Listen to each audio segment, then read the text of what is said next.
Hello dear student, कैसे हो आप सभी लोग। मैं हूं DRX दिवेश पाल और आज की क्लास में आपका बहुत बहुत स्वागत है।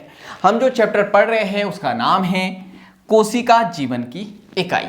बहुत सारे लोगों को पता होगा पहले से अटेंड अगर आप क्लास कर रहे होंगे तो। और आज का जो हमारा टॉपिक है वो है लवक यानी कि प्लास्टिड। तो बहुत इंपॉर्टेंट है, यहाँ से क्वेश्चन आते हैं नीट में और बहुत ज़्यादा आते हैं। तो चलिए देखते हैं।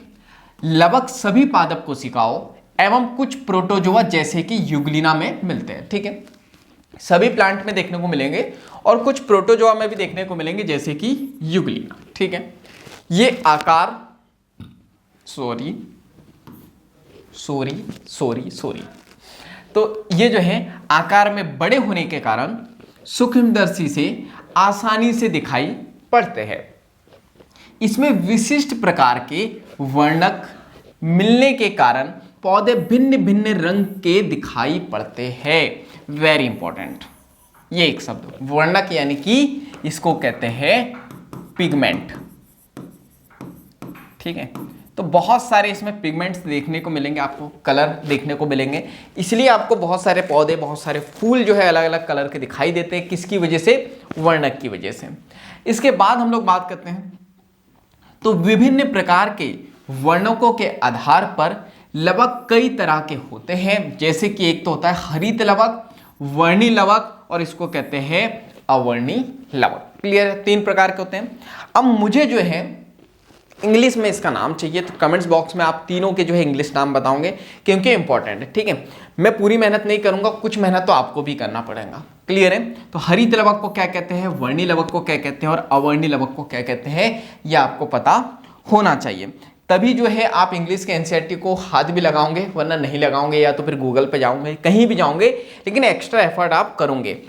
चलिए, तो आगे की बात हम लोग करते हैं।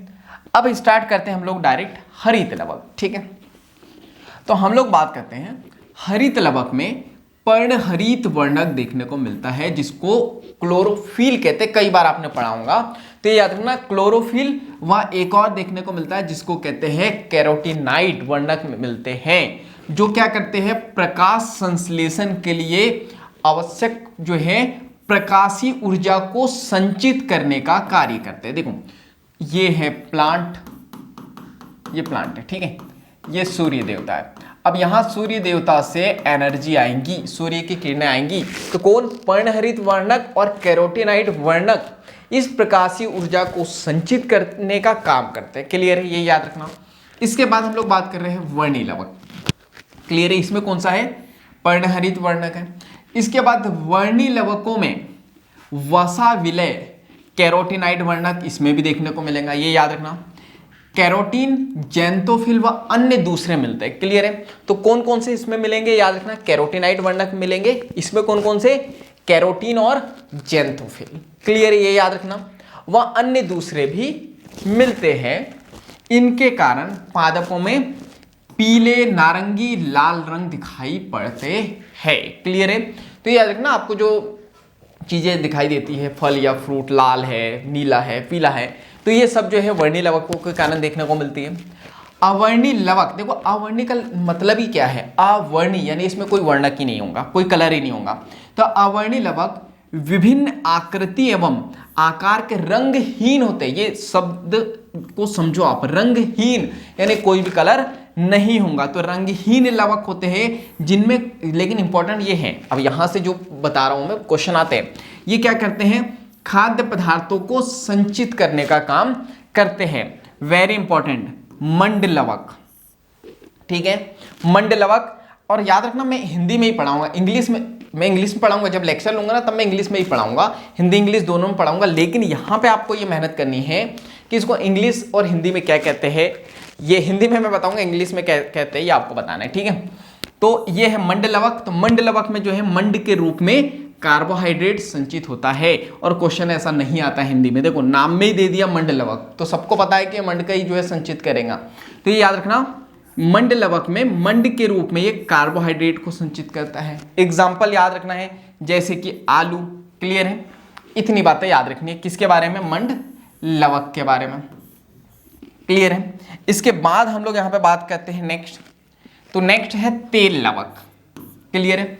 इसको इंग्लिश में क्या कहते हैं ये कमेंट्स में बताना है।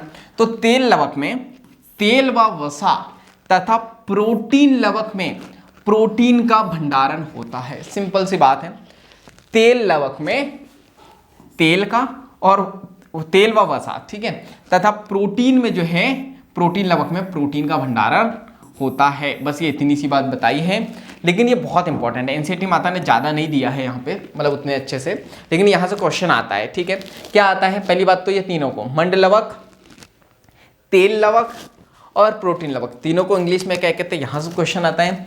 क्या करते हैं और तीनों के एग्जाम्पल क्या है? क्लियर है? तो ये हम लोग लेक्चर में पढ़ेंगे। इसके बाद हम लोग यहाँ पे बात करते हैं नेक्स्ट। तो यहाँ पर नेक्स्ट बात करें हम लोग तो हरे पौधे।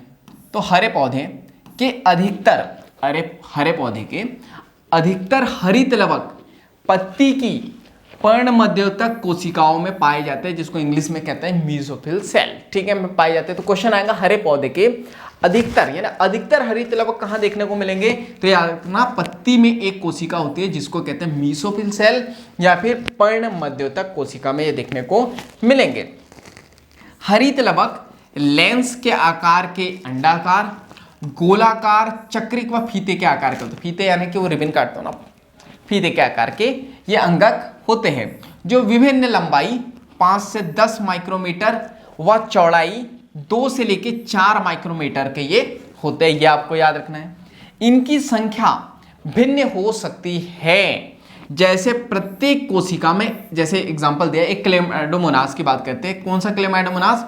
हरित शैवाल।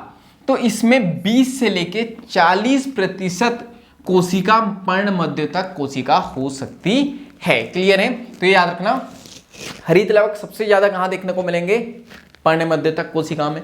पर्ण मध्योतक कोशिका जो है अलग अलग होती है, लेकिन जैसे क्लेमाइडोमोनास या हरित शैवाल की बात करूं तो इसमें 20 से 40% जो है पर्ण मध्योतक कोशिका हो सकती है। क्लियर है? चलो इसके बाद बात करते हैं सूत्रकणिका की तरह हरित 1 मिनट फंबल हो जाता है, मैंने आपको बताया। बहुत अच्छा एक्टर नहीं हूँ मैं, बहुत अच्छा टीचर हूँ, पढ़ा सकता हूँ, एक्टिंग में सीख रहा हूँ। और दूसरा जो है लाइट पंखे बंद रहते हैं, तो उसके कारण भी कई बार फंबल हो जाता है। तो सूत्रकणिका की तरह हरित लवक द्विझिल्ली का युक्त होते हैं, यानी इसमें भी दोहरी झिल्ली होती है। तो ये दूसरा कोशिकांग हो गया, याद रखना। उपरोक्त दो में से इसकी भीतरी लवक झिल्ली अपेक्षाकृत कम पारगम्य होती है। कम पारगम्य का मतलब क्या होता है? पारगम्य का मतलब क्या होता है? मैंने बताया था, चाय छन्नी चीज़ों को ये जाने देता है। तो बाहरी झिल्ली जो है ज़्यादा से ज़्यादा चीज़ों को जाने देंगी, लेकिन जो इंटरनल होंगे ना, जैसे इसको ऐसे समझो, आप किसी ऑफिस जा रहे हो तो एक जो मेन गेट होगा, सिक्योरिटी गार्ड पे जो दद्दू वगैरह बैठे रहते हैं, आप बीड़ी वगैरह पिला के या 100-200 रुपये दे के अंदर चले जाओगे। लेकिन जैसे ही आप जो है जिस बॉस से मिलने जा रहे हो, वहाँ पे एक गन लेके जो है 2-3 बॉडी गार्ड रहे हैं, क्या उनको 100-50 या बीड़ी दे के वो अंदर जाने देंगे क्या? नहीं। तो ये याद रखना कि अंदर वाली झिल्ली अपेक्षाकृत कम पारगम्य होती है, यानी ज़्यादा चीज़ों को अंदर नहीं जाने देती है। हरित लवक के अंतः झिल्ली से घिरे हुए भीतर के स्थान को स्ट्रोमा कहते हैं। जैसे माइटोकॉन्ड्रिया में मैट्रिक्स कह रहे थे ना, जिसमें द्रव्य भरा रहता है, तो वैसे इसमें क्या होता है? पीठिका या फिर स्ट्रोमा कहते हैं। ठीक है, पीठिका में चपटे झिल्ली युक्त थैली जैसी संरचना संगठित होती है, जिसे थाइलेकोइड कहते हैं। क्लियर है? तो चलो यहाँ पे साथ साथ में हम लोग जो है पढ़ते भी चले जाते हैं। तो यहाँ पे देखो, एक ये बाहरी झिल्ली, तो ये हो गई बाहरी झिल्ली, ये हो गई बाहरी झिल्ली, ये वाली। ठीक है, ये दोनों मिला के ये अंदर वाली जो है भीतरी झिल्ली है। और भीतरी झिल्ली में आपको कुछ इस टाइप से ये संरचना दिखाई देंगे। ऐसा कहा जाता है कि जो सिक्के है उसको एक के ऊपर एक रख दो तो ऐसी संरचना बन जाती है, सिक्कों के ढेर की भांति। ठीक है, तो भीतरी लवक झिल्ली अपेक्षाकृत कम पारगम्य होती है। हरित लवक के अंतः झिल्ली से घिरे हुए भीतर के स्थान को स्ट्रोमा कहते हैं। ठीक है, स्ट्रोमा यानी कि पीठिका। ठीक है, ये याद रखना। इसके बाद हम लोग कहते हैं पीठिका में चपटे झिल्ली युक्त थैली जैसी संरचना संगठित होती है, यानी जमा होती है, जिसे थाइलेकोइड कहते हैं। तो ये रहा हमारा थाइलेकोइड, ये देखो। क्लियर है? ये थैली जैसी संरचना होती है। 8.8 चित्र में हम लोग देख रहे हैं। थाइलेकोइड सिक्कों के चट्टों की भांति ढेर के रूप में मिलते हैं। तो ये याद रखना, ये सिक्कों की भांति जो है ढेर के रूप में आपको देखने को मिलेंगे। और ये पूरे सिक्कों के ढेर को हम लोग क्या कहेंगे, तो इसको कहते हैं ग्रेना। क्लियर है? तो ये याद रखना, जिसे क्या कहते हैं हम लोग, ग्रेना कहते हैं, और एक वचन में इसको कहते हैं ग्रेनम। क्लियर है? ग्रेनम कहते हैं, या फिर अंतरग्रेना थाइलेकोइड कहते हैं, या क्या कहते हैं, अंतरग्रेना थाइलेकोइड कहते हैं। इसके अलावा कई चपटी झिल्ली नुमा नलिकाएं जो ग्रेनास के विभिन्न थाइलेकोइड को जोड़ती है, जिसे पीटिका पट्टिकाएं कहते हैं, पट्टिकाएं कहते हैं। ये लिखा हुआ है, ठीक है। देखो ये दो ग्रेना है आपस में, तो दो ग्रेना को जो आपस में जोड़ेगा उसे क्या कहते हैं, पीटिका पट्टिका कहते हैं। ये आपको याद रखना है। थाइलेकोइड की झिल्ली एक रिक्त स्थान को घेरे हुए होती है, इसे अवकाशिका कहते हैं। तो देखो ये जो है ना, ये झिल्ली जो है, इसके बीच में जो खाली स्थान रहेगा उसे क्या कहेंगे, अवकाशिका। अवकाशिका, या इसको कहते हैं ल्यूमेन। क्लियर है? तो ये याद रखना, इतनी बातें क्लियर है। चलो इसका स्क्रीनशॉट ले लो आप, ले लिया आपने। चलिए तो इसके बाद हम लोग नेक्स्ट देखते हैं। तो नेक्स्ट अब ज़्यादा कुछ बचा है नहीं, तो हम लोगों ने बात कर ली, इसे अवकाशिका कहते हैं। इसके बाद हम लोग यहाँ पे बात करते हैं, तो हरित लवक की पीटिका में बहुत एंजाइम मिलते हैं जो कार्बोहाइड्रेट व प्रोटीन संश्लेषण में मदद करते हैं। देखो तो ये याद रखना, यहाँ पे ये है पीटिका, यानी कि क्या कहते हैं इसको हम लोग, स्ट्रोमा कहते हैं, स्ट्रोमा। तो यहाँ पे भी जो है एंजाइम देखने को आपको मिलेंगे। ठीक है, कौन से एंजाइम देखने को मिलेंगे के लिए जो है एंजाइम देखने को मिलेंगे, कार्बोहाइड्रेट और प्रोटीन बनाने वाले। क्लियर है? कार्बोहाइड्रेट व प्रोटीन बनाने वाले आपको एंजाइम देखने को मिलेंगे। तो ये याद रखना, माइटोकॉन्ड्रिया में भी जो है, माइटोकॉन्ड्रिया के जो मैट्रिक्स था वहां पे भी जो है प्रोटीन बनाने के घटक थे, और यहाँ पे भी कार्बोहाइड्रेट और प्रोटीन बनाने के घटक है। वेरी इंपॉर्टेंट, याद रखना। कई बार माइटोकॉन्ड्रिया और हरित लवक में क्या समानता है, इस पर भी क्वेश्चन पूछ लेते हैं। ठीक है, इसके बाद इसमें छोटा व द्विलड़ी वृत्ताकार डीएनए देखने को मिलता है। Very important. ठीक है, इसमें कैसा डीएनए को मिलेगा, याद रखना, डबल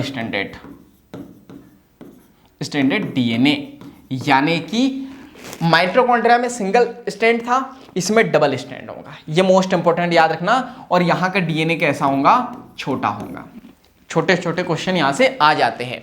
इसके बाद में अणु और राइबोसोम भी मिलते हैं। राइबोसोम इसमें जो है ये दिया हुआ है 70sp मिलेगा। क्लियर है? तो हरित लवक थाइलेकोइड में उपस्थित होते हैं। ठीक है, सिंपल सी बात। हरित लवक में पाए जाने वाला राइबोसोम 70s होगा, और कोशिका द्रवी राइबोसोम कौन सा होता है, 80s से छोटा होता है, यानी कि 70s छोटा होता है। और यहाँ पे कौन सा देखने को मिलेगा आपको, 70s। क्लियर है यहाँ तक के? तो इसका भी जो है आप स्क्रीनशॉट ले सकते हो, आपके काम का है ये। और इसके बाद हम लोग देखेंगे राइबोसोम। राइबोसोम के बारे में बहुत कुछ देख चुके हैं, छोटा सा कुछ सिखाएंगे जिसे हम लोग अगली क्लास में देखेंगे। तो अभी तक क्या आपने चैनल को सब्सक्राइब नहीं किया तो जल्दी से सब्सक्राइब कर दो, बेल आइकन को दबा दो, ताकि ऐसी वैल्यूबल वीडियो की नोटिफिकेशन सबसे पहले आपको मिलते रहे। और इस वीडियो को ज़्यादा से ज़्यादा शेयर कर दीजिए, क्योंकि जब हम दूसरों की हेल्प करते हैं तो ये नेचर हमारी हेल्प करता है। बाकी हम लोग मिलेंगे नेक्स्ट वीडियो में, नेक्स्ट क्लास में, इस तरह हंसते हुए, मुस्कुराते हुए, लाइफ में आगे बढ़ते हुए, कुछ नया नया सीखते हुए। जब तक के लिए thank you so much, bye bye and go for success.